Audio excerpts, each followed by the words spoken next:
Hello everyone. సబ్జెక్ట్లో చెప్పినట్టుగా కూటమి ప్రభుత్వం ప్రతిష్టాత్మకంగా తీసుకున్న సూపర్ 6 హామీల అమల్లో భాగంగా తల్లికి వందనం పథకానికి సంబంధించి అమౌంట్ అనేది తల్లుల బ్యాంక్ ఖాతాల్లో క్రెడిట్ అవ్వడం జరుగుతుంది. ఇంకా అమౌంట్ పడకపోతే కంగారు పడకండి, రానున్న రోజుల్లో అమౌంట్ పడుతుంది. మన దగ్గరలో ఉన్న గ్రామ సచివాలయాల్లో అర్హుల మరియు అనర్హుల జాబితా అనేది పొందుపరచడం జరిగింది, వెళ్ళి చూసుకోవచ్చు. ఎలిజిబుల్ లిస్టులో పేరు ఉంటే కనుక తప్పకుండా అమౌంట్ అనేది క్రెడిట్ అవుతుంది. ఇనెలిజిబుల్ లిస్టులో పేరుంటే కనుక అక్కడ ఉన్న వెల్ఫేర్ అసిస్టెంట్ గారిని అడిగితే ఎందుకు ఇనెలిజిబుల్ అయిందో చెప్తారు.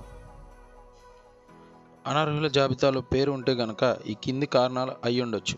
మొదటిది, కుటుంబానికి తెల్ల రేషన్ కార్డు ఉండాలి, కార్డు లేకపోతే అనర్హులు.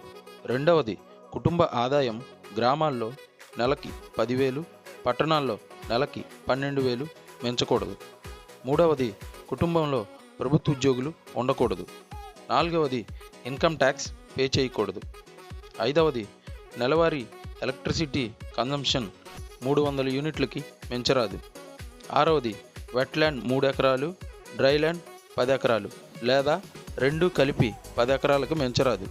ఏడవది, మున్సిపాలిటీలో 1000 చదరపు అడుగులకు మించి ప్రాపర్టీ ఉండకూడదు.